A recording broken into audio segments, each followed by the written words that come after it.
Could you tell us what role you played in the making of Fruitvale? I was a producer.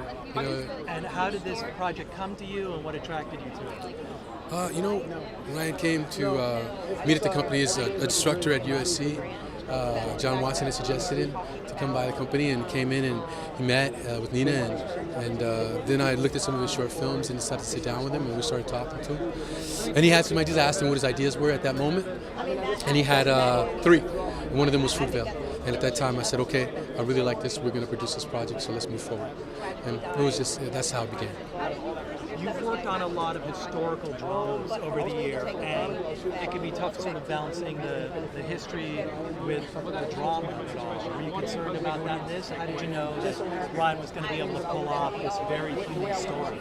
I think from his approach in the first place, I mean, he initially had been working already at the legal offices of this case in Oakland and San Francisco. So he had already had deep experience in what was going on. He had been looking through the transcripts. He had seen like video, lots and lots of it.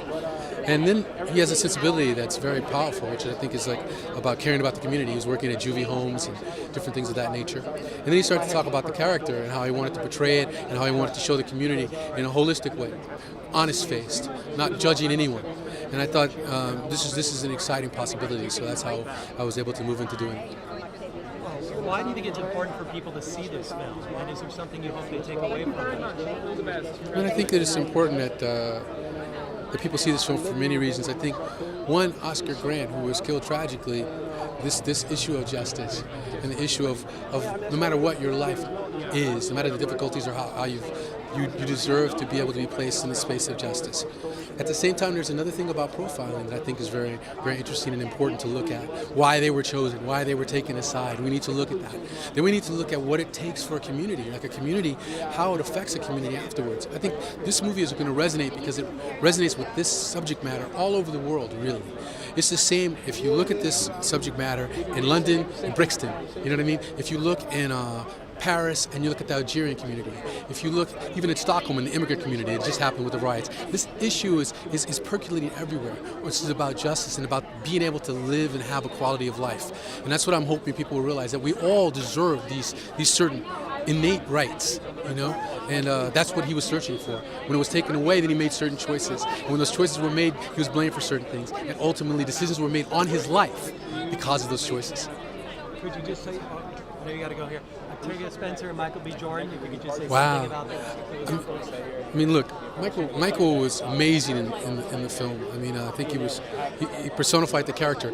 I mean, in the beginning, Ryan was talking about Michael B. Jordan, you know, and that was the person that he wanted to play. And he was so excited when he came in, and I knew his work. And I think in this movie, he's created a layered and textured performance that you rarely get a chance to see, you know, particularly certainly someone of that age, you know what I mean? But so that's exciting. And Octavia came in, she lended this amazing performance to the film, this emotional depth. I think her pain at the end of this film sort of represents the pain of the audience and the way we're feeling on this journey after we've cared about this character. And then she invested in the movie in a way that very few artists do. She became a producer and executive producer on the film and started to even help raise money because she believed in the movement of the film and what was happening with it. So I think I can't say enough about her, about Melanie. I think Melanie's performance, which isn't spoken about a lot, is really powerful. And I think when I think of the movie, I see this image of her first hearing, you know, what happened in the subway and her fear. It's such a powerful image, and she gave us that.